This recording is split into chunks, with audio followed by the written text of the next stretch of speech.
All right, welcome back, guys. No movie quote today. Today's quote comes from my daughter. Follow Jesus, not gangs. I was messing around at home here, told my wife and daughter to throw up their gang signs, and my daughter says, follow Jesus, not gangs. So that's our quote for today from my daughter. Today we're doing another review video, guys. This one is called 10 Reasons I'll Never Get Married Again. I'm going to try to be a little bit less biased. I know maybe in my last video, right? My perspective, guys, my POV is kind of, I come from a broken family. God saved my marriage in a miraculous way, and he continues to unite my wife and I together. But I think that being the oldest of 3 children in a divorce, that divorce leaves a huge wake of destruction behind the 2 people that are married, and then everybody that is sort of related to them, and especially the kids. So that's kind of, and again, looking at our culture today, I think individualism is sort of like, this is the God that we have in our country now, right? Because a lot of these videos, guys, and I'll kind of show you I want to show you the thumbnail on this video, and you'll see a couple other videos that I have in my sort of playlist to kind of take a look at here on the channel. But I think, again, sort of this God that we have right now in our society is individualism above all things, because we don't want to feel pain. We don't want to get hurt. We want all of our stuff for us, for me, and we don't want to share it, We feel betrayed and backstabbed when things don't go our way, even if we're wrong at times. So this guy's channel is called John Griffin Life 2.0. His channel, looking at his channel, basically is life after divorce, kind of. I mean, I'll leave his channel in the description, but basically a lot of his stuff is just, don't get married. This is why. We'll see those reasons here as we check it out. This is the thumbnail, guys, up here on the top. And I mean, I doubt this may be the reality in some cases, right? If we think of wealthy dudes marrying women that are 30 years younger than them or what have you, that we can kind of see this reality, this picture, right? But I don't know that this is the case when you get married, right? I don't think that this guy is thinking this when he is getting married at the altar, right? Or saying his vows. So I think, this is whatever. If it was, then, hey, then you should have known, right? But obviously he's making this video. I don't think that was his case, right? But let's jump into this.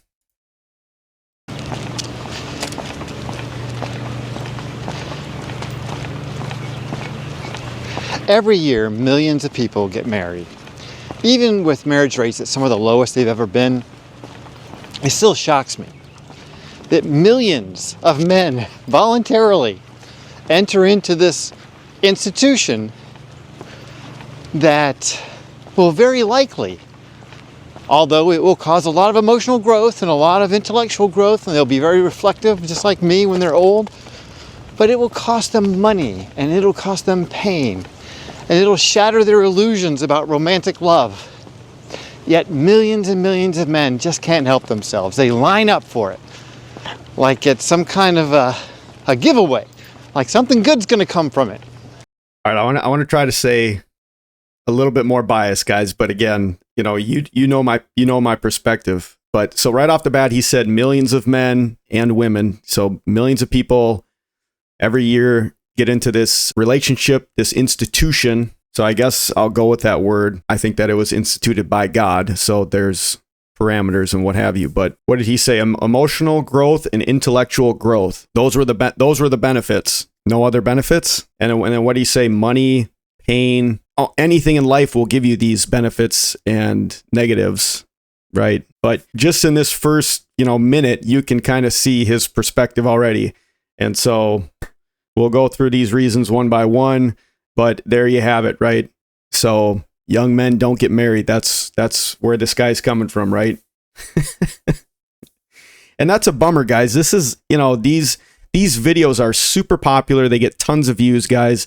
And a lot of people in the comments are agreeing, unfortunately. And I think both of my parents, my parents, so my stepdad, who my mom married, who took care of us, who I consider my dad, my parents met when I was 2. So I was 2, my sister was 1, and my mom met my stepdad. They were together for 7 years before they got married, and then they were married for another 7 years, somewhere around there. I think they would both, if you ask them today, right, and they got divorced 20 years ago now, that they would have the same type of feelings, right? But at the time, again, looking at that thumbnail, it's kind of like, at the time, you're in love, you make vows.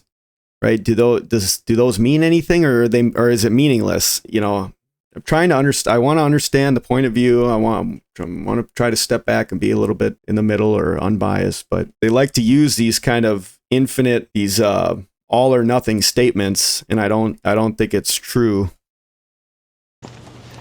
And for 90% of the guys who enter into this craziness, there's nothing good coming from it. Trust me. 90% of the guys, nothing good is coming from it. Straight up lies, guys. I won't even take you to Chat GPT for this one, but straight up lies for sure, 100%. Today, I'm going to give you my 10 favorite reasons why I would not get married today, and why I'll never get married again. It's not because I don't like women. I think women are fine. They're just women. But entering into a legal agreement with them that could involve you being their benefactor for the rest of their lives, that's a whole nother thing. It's a whole nother thing.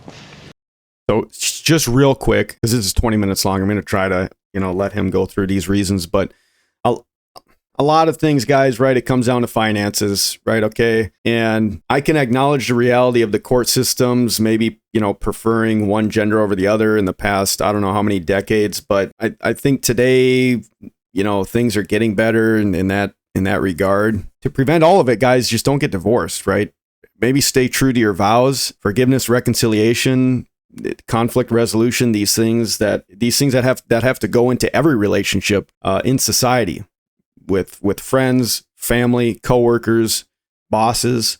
I mean, these things aren't indicative to just a marriage relationship. But again, finances, a lot of this stuff is going to be based around kind of, finances, right? Which is a super important deal. It's one of the top reasons for divorce. Again, to say that nothing good comes from marriage, and think about the problem is, and this was in my parents' relationship too. I kind of mentioned this in my last video a little bit, is that you build an empire. I think it's easier with two people working together in the same direction, same goals, which is what you have at the beginning of a marriage, right? I mean, you're getting married, you're making vows, and to build kind of this empire, right? All these these material things that people want. I think it's much easier having if you're a part of a team building towards this. And like I said in my last video too, guys, you want to just live on your own by yourself with your dogs, have your cool cars and your house and everything to yourself, hey, so be it. But especially when you bring children into this world, right? The context is supposed to be through marriage, right? This is God-given, God-ordained. And so Paul writes about being single, right?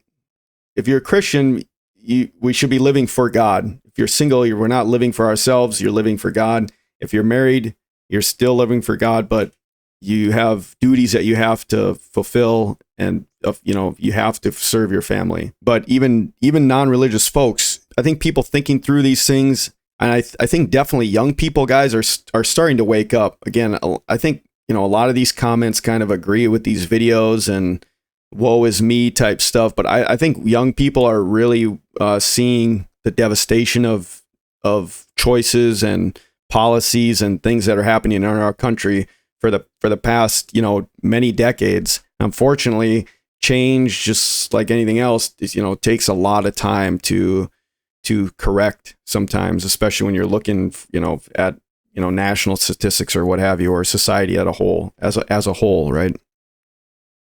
And I think we just fool ourselves. We just make ourselves believe this is something that it isn't, and they're someone that they're not. We project a lot of energy into marriage. And there's someone that they're not, right? Okay. And what about us? this is kind of the same perspective as the last guy, right? I'm perfect and they're not, right? They're always the problem, right? So that's what I want to talk about today.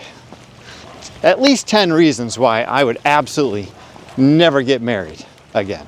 The number one reason, and this one would probably be the top reason for most guys, is our court systems and the family court system really can be destructive to men's lives. Men seem to really struggle in court during a divorce. We seem to get the short end of the stick more often than not. It seems to cost us the most financially. All right, guys. So his main reason. So I understand and will acknowledge these may be descriptive truths, but this doesn't give us solutions. And I don't think, because X happens now means that, Y should be the case all the time. Right. So, we can agree men may have been getting screwed over in the court systems. That means that you should not get married. Number one deterrent, guys, don't get divorced. You won't end up, you know how to stay out of divorce court? Don't get divorced. But number two, guys, now prenups. Even in the church, guys, people are talking about this. My wife and I don't have a prenup. I can't really, I've thought about it. I can't really say here or there, get a prenup, don't get a prenup. There's all these financial gurus out there that'll tell you to get a prenup, right? But again, I think the base premises of a prenup is this kind of individual mindset, right? What's mine is mine and what's yours is yours. That's the language of a prenup, right? Is, hey, we're going into this contractual relationship. This is mine and this is yours. And again, I mean, if this is men's fears, like legitimate fear or what have you, or, you want to negate future risk, hey, get a prenup. And this number one reason goes out the door, guys. Don't get divorced and have a prenup. Now you can say, but the whole time during the marriage, right? Like if you're married for 20 years, all that gets split. Well, I mean, yeah. Again, you're kind of building an empire, or not an empire, you're building a family, and that's only fair, 50-50 from the day you make your vows. I mean, again, if you don't feel called to marriage, if you don't want to get married, that's fine. I think today it's still the majority want and believe people want to have a family, irregardless of your religion or if you're not religious or not. The statistics show that all the statistics point to marriage between a man and a woman and a family coming from that, like the nuclear family. The nuclear family, some people may get triggered by that, but that is statistically speaking the best outcome, irregardless of if you're religious or not. If you want to live single, that's fine. But I know a lot of people still have that desire of having a family. And most societies in history are built off of families. If we all just live single and no one has children, humans cease to exist. But we lose access to our children. And let me add this little bit here too. I got an old Army buddy and I have an old coworker, both in a very similar position. They have children from a prior divorce, and like the custody and political issues of today, right? And, one parent wants to raise a child this way, another parent wants to transition the child. I mean, I'm not, I don't want to invalidate a person's situation or feelings or what have you. I know that these things are happening, and I think it's very unfortunate.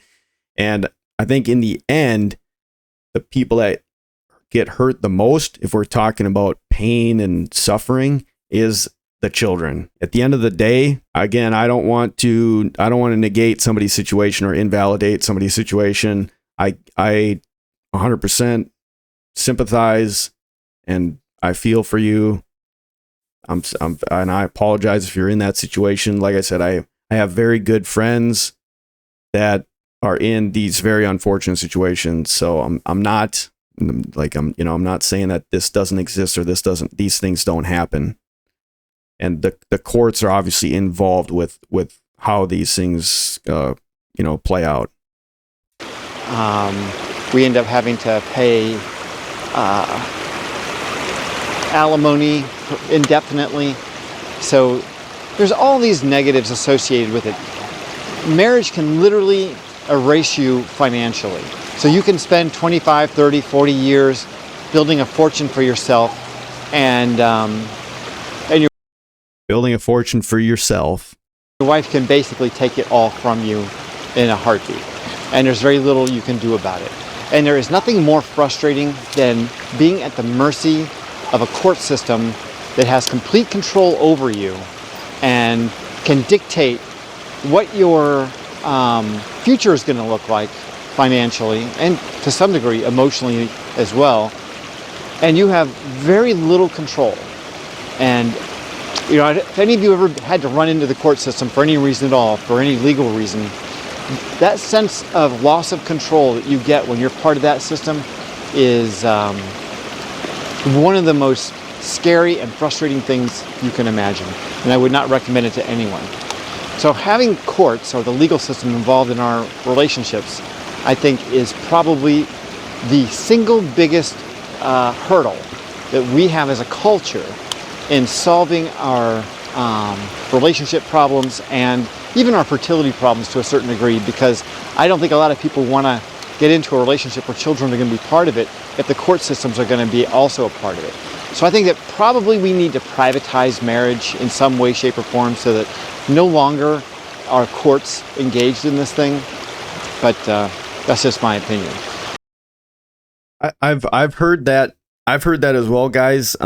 Especially even in the church, right? That what does the state, what part does the state have in our marriage? Some of this I don't know if I even have an opinion on, because again, I do want to sympathize, guys. Yeah, I understand if you've built something with someone for 40 years, right? He said, what did he say? 20 to 30 years.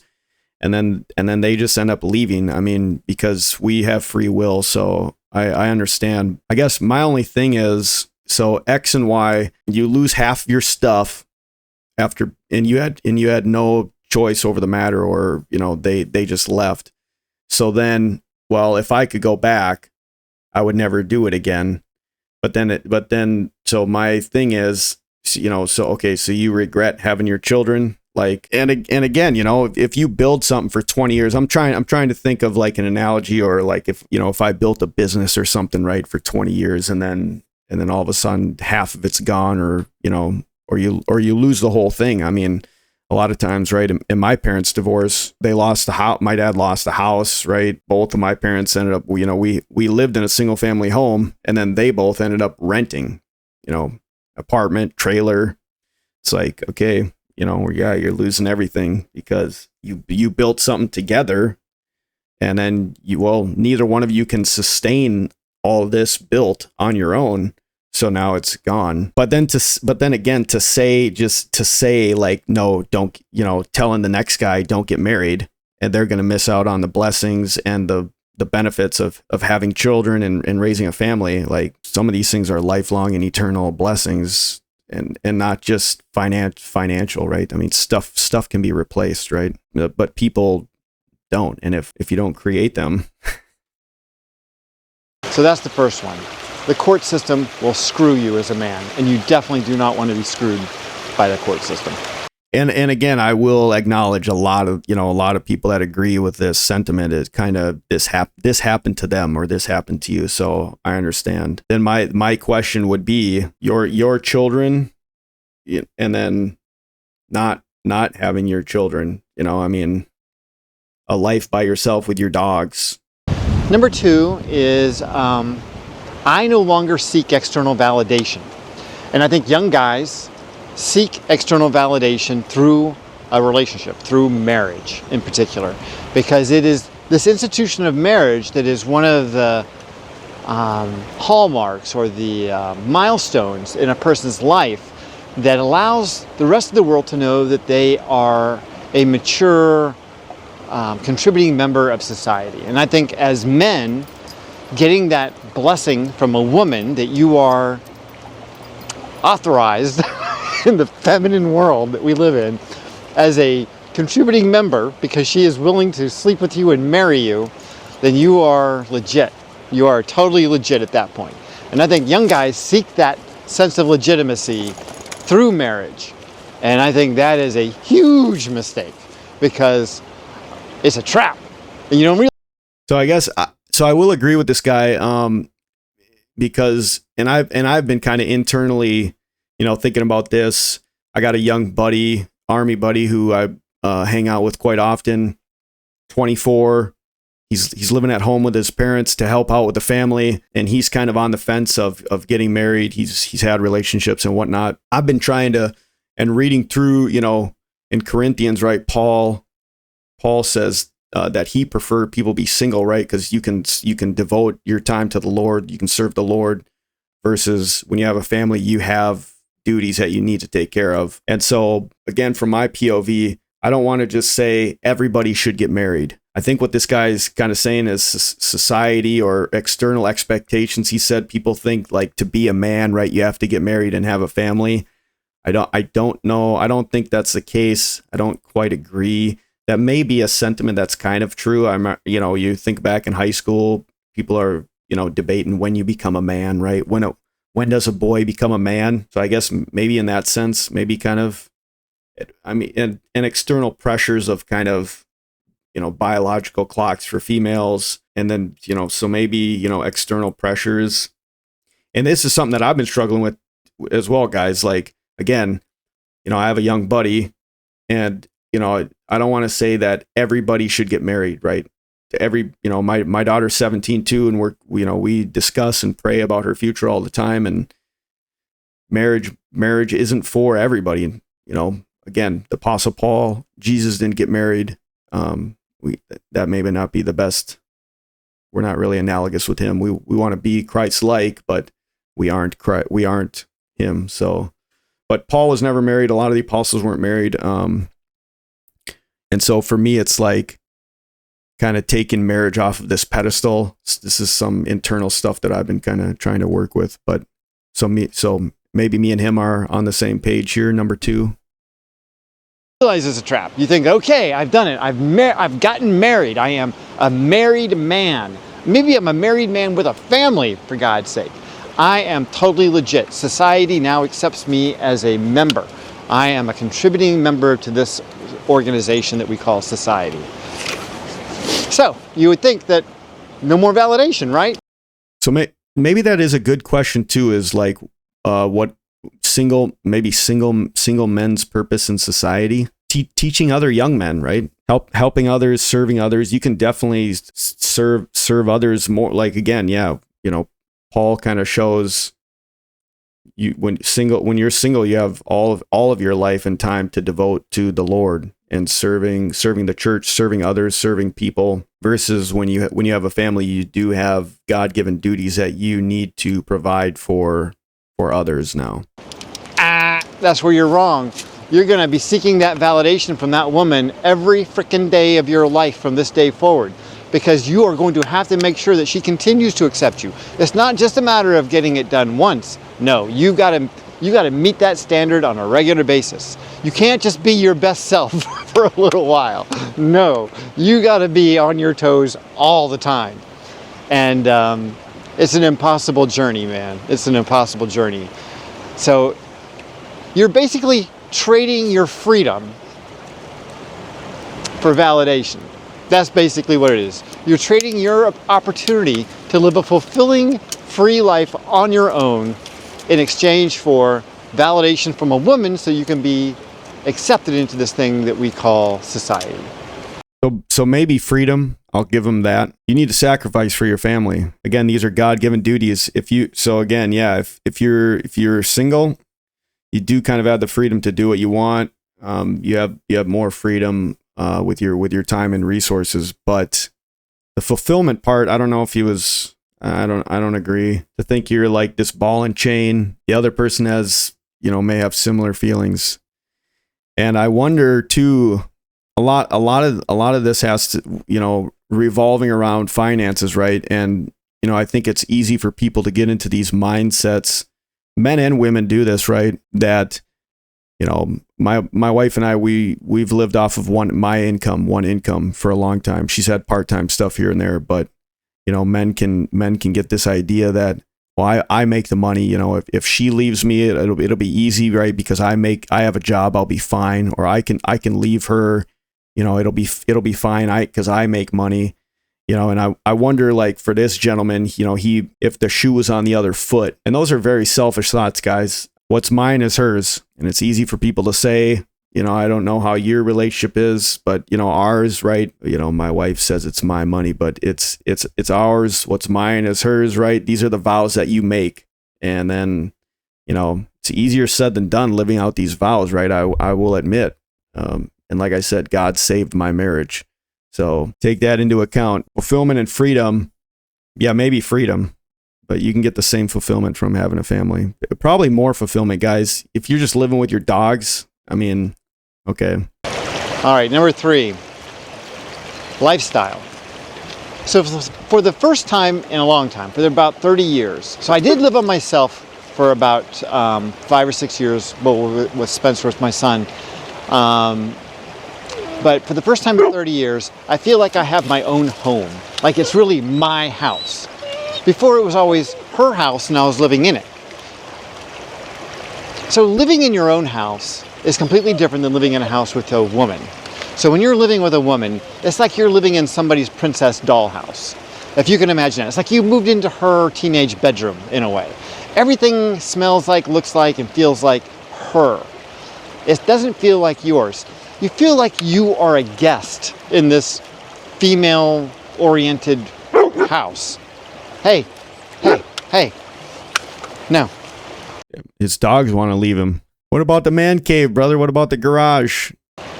And nothing could be more uncomfortable for a man than to always be surrounded by all this feminine stuff, We had rooms in our old house I couldn't go into because they were dollhouse houses. They were doll. Uncomfortable being surrounded by feminine stuff. He said he was fine with females. Okay. House rooms. They were made with dollhouse furniture, Yeah, it's just a complete waste. And I don't think you realize, like, for a lot of you guys, you're listening to this, you're thinking, oh, that's not a big deal. You get used to it, get over it, man, all that bullshit. After a period of time, it really starts to wear on you. You start looking around and saying, wait a second, none of this stuff I would have ever purchased in a million years. Why do I live with it? Why did I pay for it? Why is it in my house? Yeah, it sucks. It totally sucks. So I'm gonna assume that the dollhouse bedrooms are his daughters. So kind of like the last video, guys, if you were there, where Bo called the people that depend on you NPCs, non-player characters. I'm getting that same vibe here, and that just ain't right, man. Like, and again, using kind of these infinite terms, right? None of it matters. I would have never spent my money on my daughter, what she wants. Man, dude, there's stuff in my house, guys, where my wife, that's her space. We live in a tiny house, but like, the kitchen is her domain. That's, and my daughter's room is cool, man. Yeah, it's super feminine, girly arts. I'm a sports guy and, athletics, and my daughter is arts and crafts.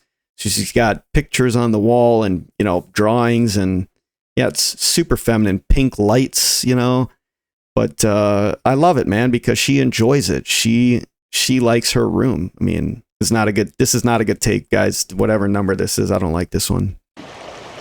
Having my own lifestyle means I have all these big dumbass dogs, and they sleep in my bed most of the night anyway.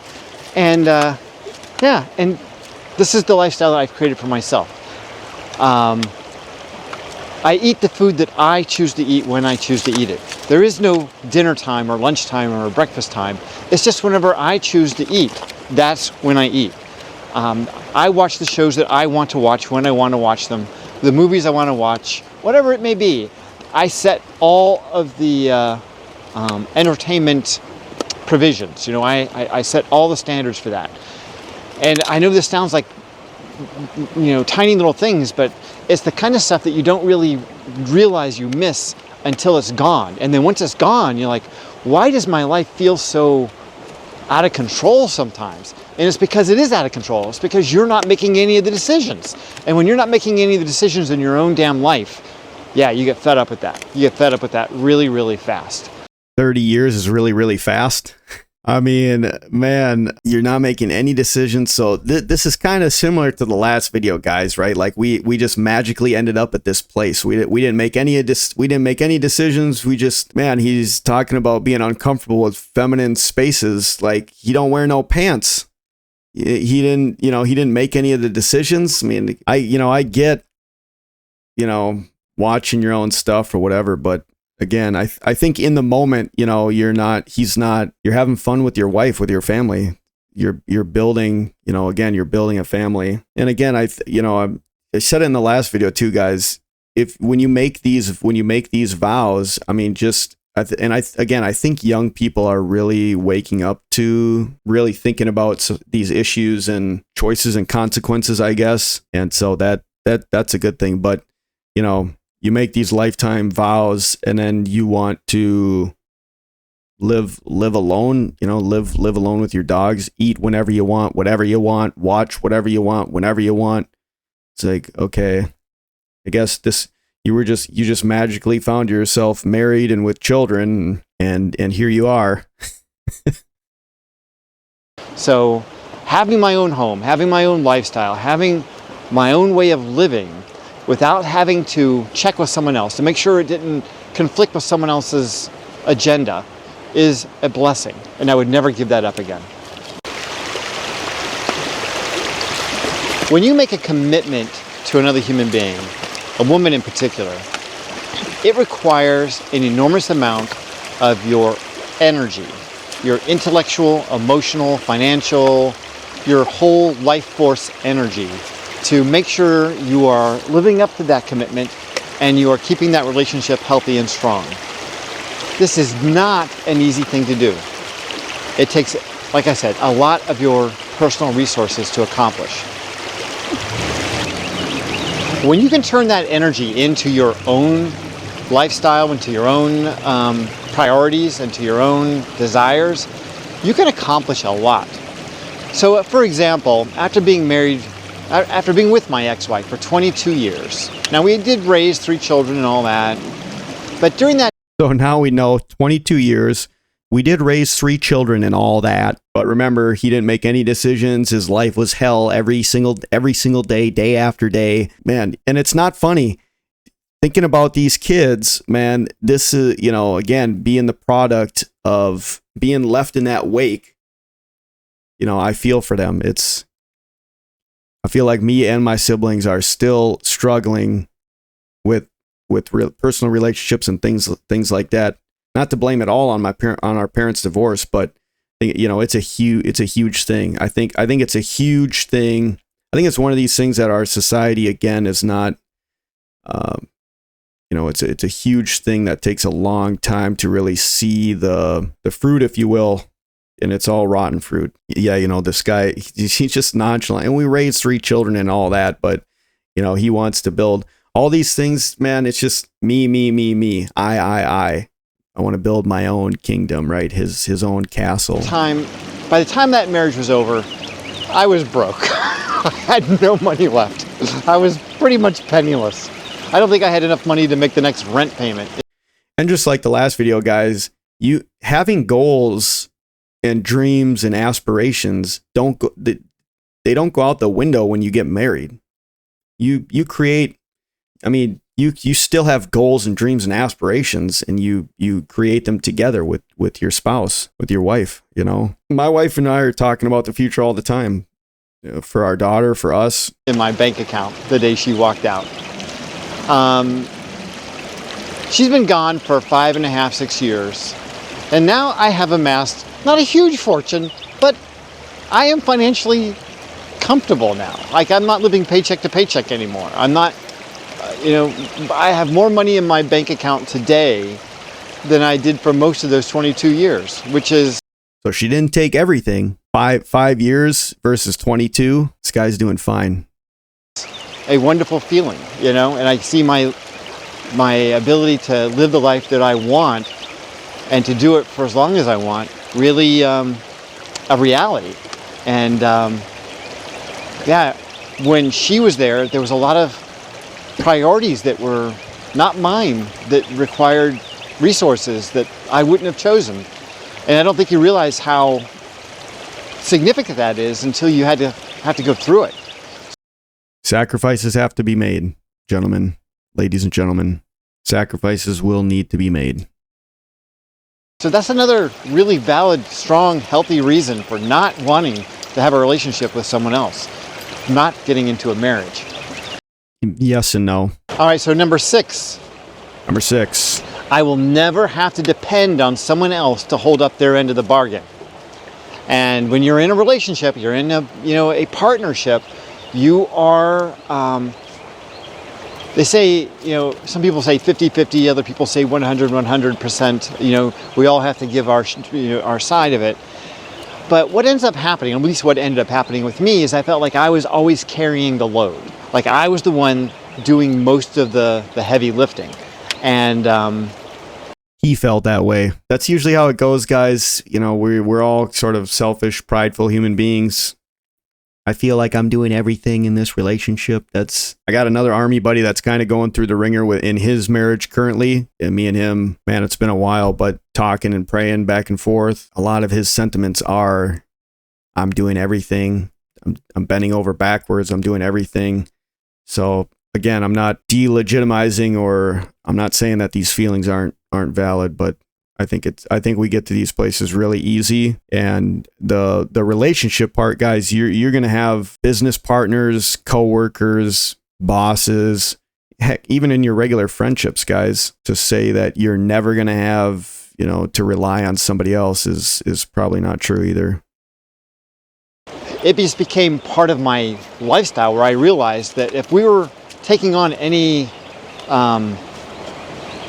responsibility, that it was going to land on me for the most part to some degree, and when you're depending on someone to do their half or do their part of it, and you can't get them to do it, it can be extremely frustrating. Extremely frustrating. The next thing, number 7, is... So, and again, real quick, again, if we look, our sort of Americanized lens is this materialistic individualism.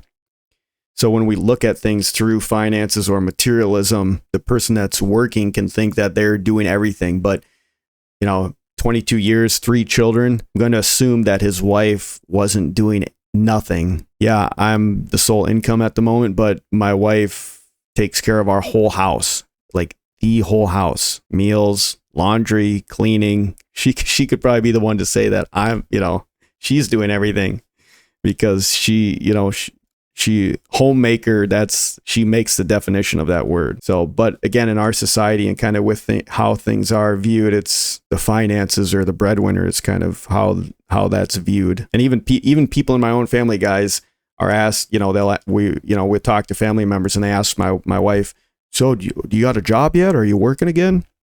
And again, she's held plenty of part-time jobs over the past, but we decided early on we're never going to do daycare. We never had to do daycare, and we've raised our children in our own home with our own ideals and the way that we want to.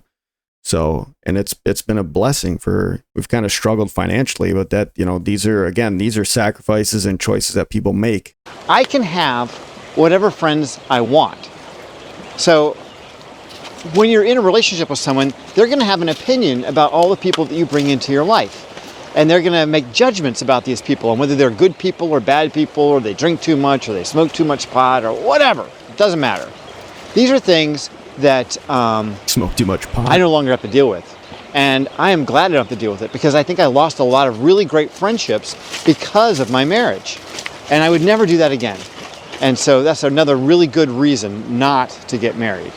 So I'll somewhat agree with that, but again, I think the basis of a marriage and building a family, if your friends aren't benefiting that goal, that's your end, that's your main priority, then they're probably not worth it to have as friends. I don't know, when I think about my parents' relationship, that was definitely kind of true in some aspects. You know, my dad was a heavy drinker, so you know he did have buddies that my mom didn't care for, and vice versa. But you make a commitment to someone, you make vows to someone for the rest of your life till death do us part. You know, they're kind of a little more important than, you know, if other people aren't on that same train for you and with you, encouraging you, then that's my view, I guess. So some of these sound a little bit repetitive, but They do.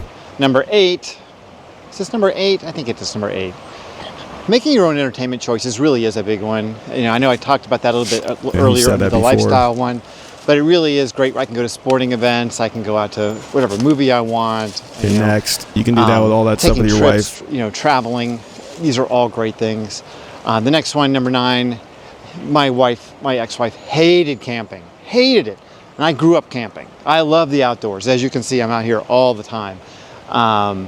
And the opportunity to go camping again, I'm thinking about buying a trailer so I can put all these dogs in them and we can drive across the country.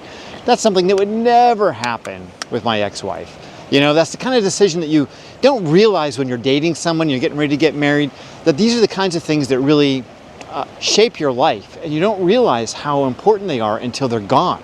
You know, you think the grass is greener to get married, but you give up so much of yourself. Hold up, guys. All right, we're back. In order to be in this relationship. I just don't know why people do it. And that sort of leads me to the next one. And that is, I cannot figure out why anybody would voluntarily give up their autonomy, their authenticity, their freedom, so that they can live with another human being, to be married to them, to have this legal arrangement.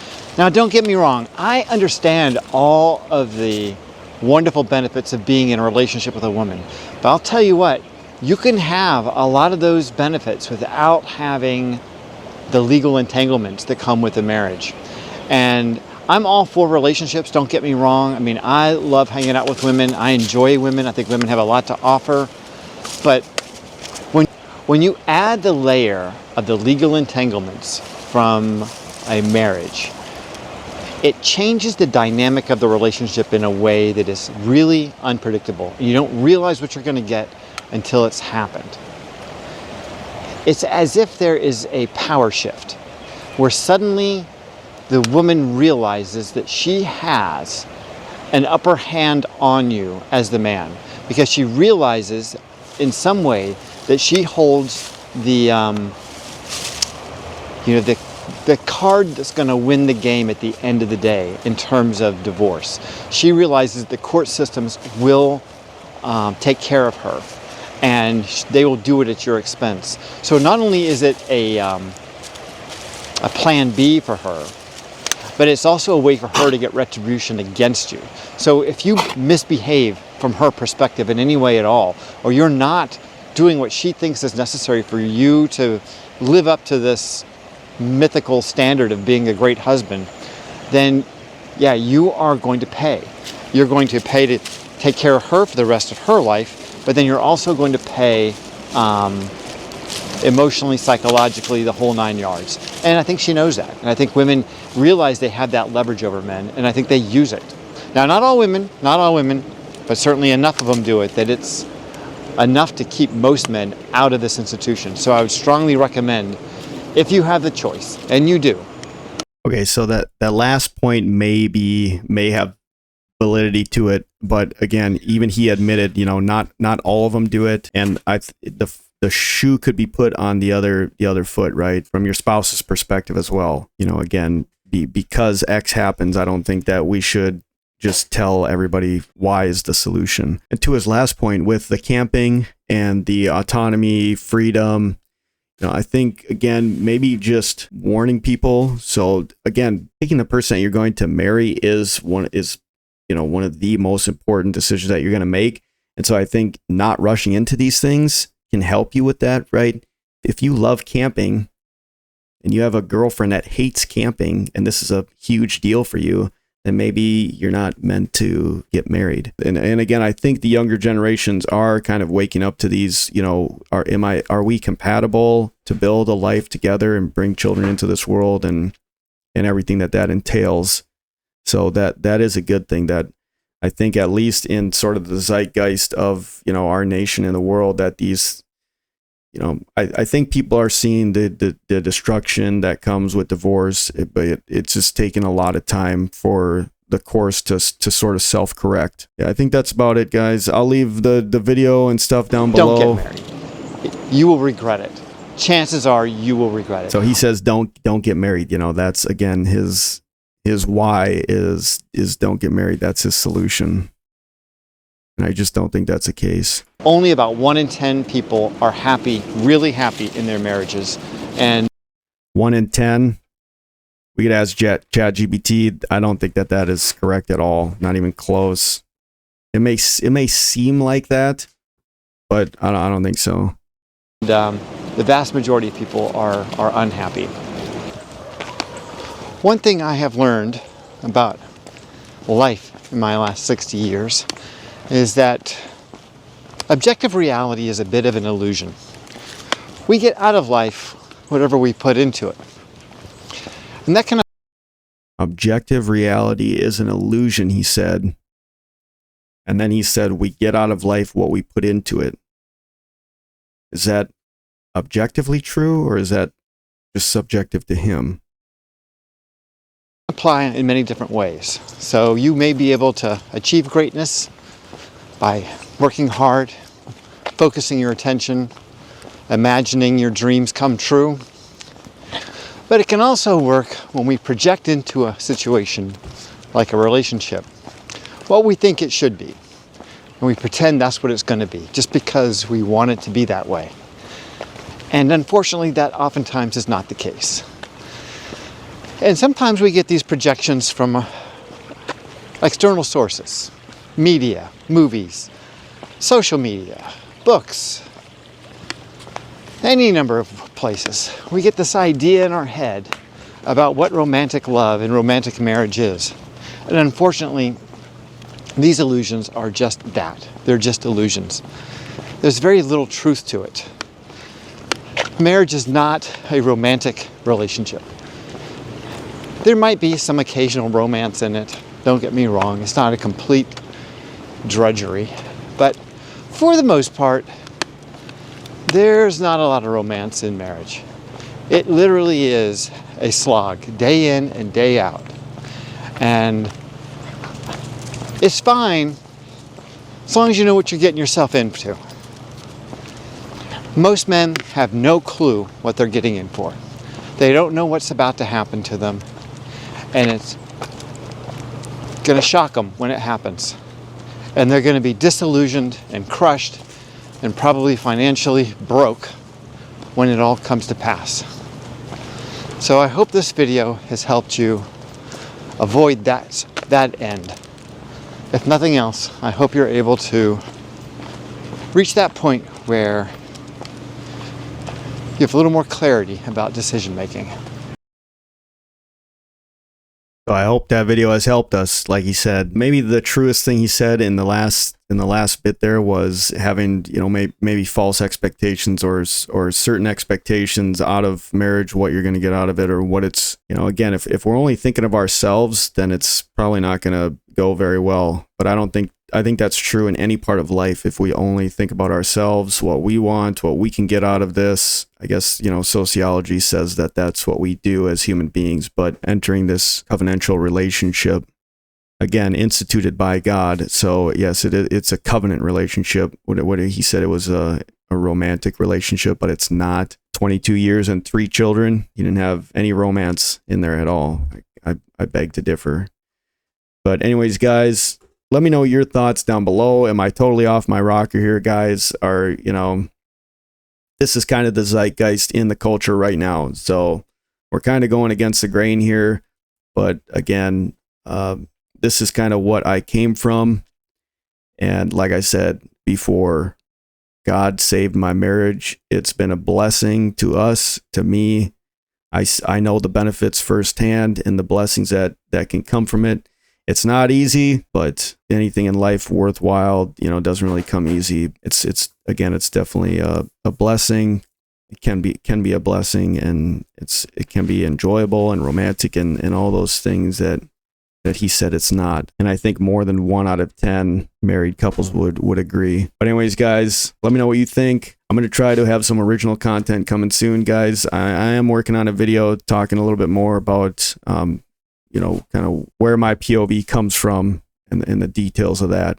But I've been sort of kind of thinking and praying and brainstorming on how I'm gonna deliver that video, guys, because I don't want to just throw any family members under the bus or anything, but that is kind of a big deal in my past. So hoping to bring that to you guys soon, and some more review videos on the way as well.